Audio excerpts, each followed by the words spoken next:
The workhouse then, was this where people were sent who, because there was no state relief as such then, so people who were destitute, who didn't have a job, who were sent to the workhouse? Yeah. Like girls who got in trouble. Right.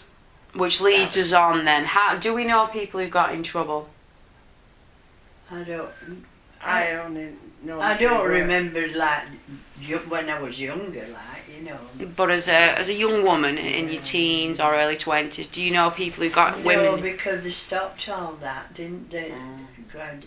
I mean, even Linda, she remembers their home in Goose Green, where they used to take young girls in. So, women who got in trouble, so women who became pregnant in the 30s, 40s, 50s. And 50s, yeah. What happened to them? So they fell pregnant. Well, they had what they call mother and babies homes. Right. And they were taken there, and they probably had the children taken off them and for adoption. So there was were they not allowed to keep a child as their own, as a single mother? Well, their parents wouldn't have them, would No, they? because, you see, when we were younger, when you got in trouble, the boy was supposed to marry you. Yeah. Whoever he was. Right. And that was why there was a lot of terrible marriages. Yeah. Yeah. Because you just had to marry him. Yeah. Or else, well, either your parents brought him up for you or but you certainly sent away. You were either getting sent away and it was taken off you, or it was covered up in the family. Yeah, but you certainly weren't allowed to be a single mother. No. So that was something that you remember then in the 30s, the 40s, and the 50s. Yeah. Where does the workhouse fit into it? Well, they had. That's where That was for ordinary people. You were unemployed. They weren't just for tramps and were having off street. There was a house where they took these girls, and they were kept there. Like, it would have been 50s, like 1950s, and the girls were took to this house near workhouse. And they were kept there until it was time for the babies to be born. If there were no complications, they were delivered there. But if they weren't, they were brought over to hospital. And can you remember that when you were a nurse? And I didn't approve of it. And there were nightingale wards, if you know what I mean, beds on each side. Yeah. Like they are today, some of them. But at the end, there were a bay, and the girls were took in that bay.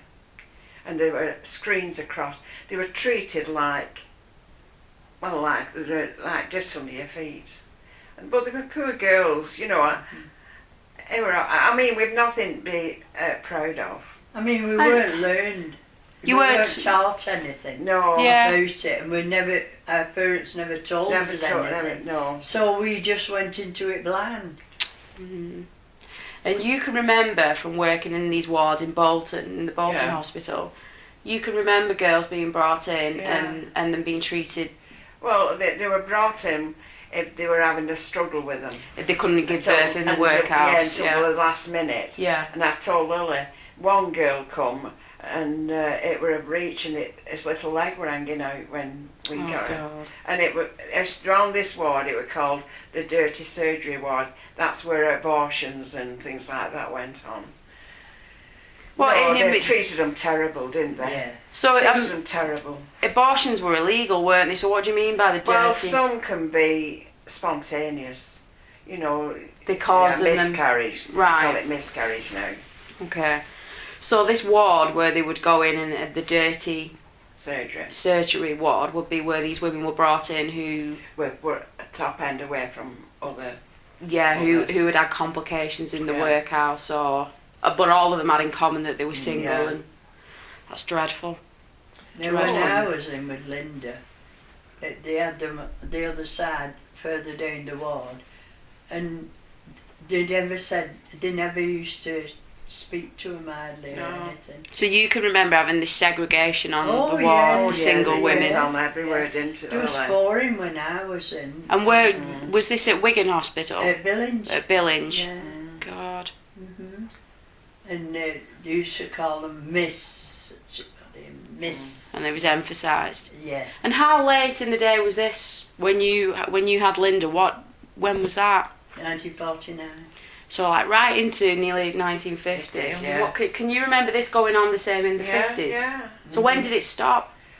Well, National Health were just coming in, and it seemed to have a turnaround Yeah. because there were that many, you know. But we got to a stage where you didn't call them Miss, you had to call them Mrs. But I remember a girl, and she had a little boy. She called him Roy, and the mother would have had the child, and you know, but the father no. So they took the child. She had to put it up for adoption. Oh. Yeah. So these women who were single, who were in the workhouse, because obviously they were in dire poverty anyway. Obviously, were put in to work. Were made to work. What about single pregnant women who had a family home and stuff? What happened to them? Who it wasn't covered up. I mean, you know, it was clear that they were pregnant. What happened? Where did they go? Well, they wouldn't have. As far as I can remember, they wouldn't have them. In the house. They wouldn't have them in the house. No. So they would just so such and such as would keep them. Right. Do you remember any of them going to these asylums? Like Whittingham or Winnick or... Oh, yeah. Well, we didn't remember them, but our Amy, she used to go see a woman in Winnick. Really? You know. It was a friend of hers, a friend of a friend, and Right. she went once, you know. And she was in Winnick because she was pregnant? I don't know whether she was pregnant or not, but there were places like that, and you know. Yeah. Because I remember, I don't know, it were in paper years ago about this woman. She'd been in asylum for 60 years just because she'd had a child. Yeah. They never bothered about it. No. I mean, So normally they'd probably go a bit they're up disturbed. Goose Green. We used to see them but there was always in 2s and 3s going for a walk round. But there was high walls. You never saw them. So they couldn't get out. So even these like mother and baby units that were set up, where they would send, that weren't the asylums, but they were set up, purpose built for single pregnant women. Yeah. You remember this one in Wigan, Margaret's, yeah. St Margaret's. Can you remember one? Well, just town, Fishpool. Fishpool. Is that an area where it was, or? No, that's what it was called. It were in,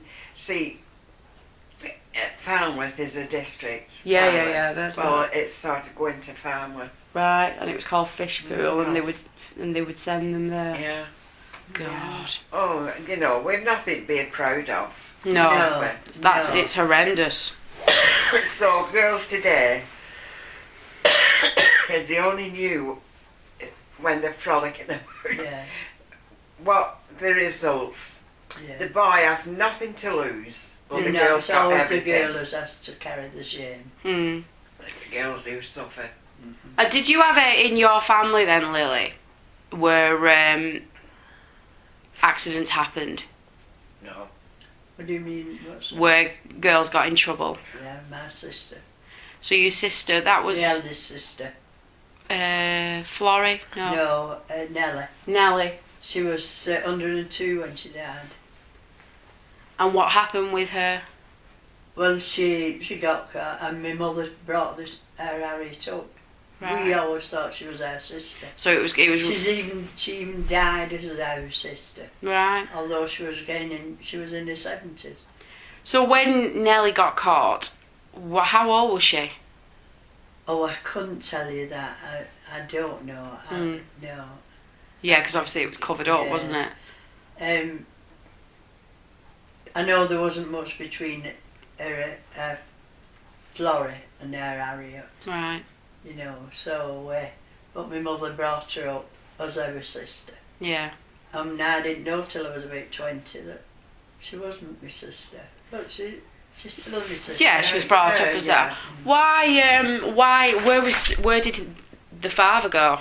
What happened? He got married. Right, He so got two of them in trouble. and he went and he married the other one. And it was his wife has told me. Right. Who filled you in on all the ins and outs. So you wouldn't, or would you know then when she was pregnant, obviously, and when she gave birth, where did she go? She stayed at home. Was she kept in or? And I don't.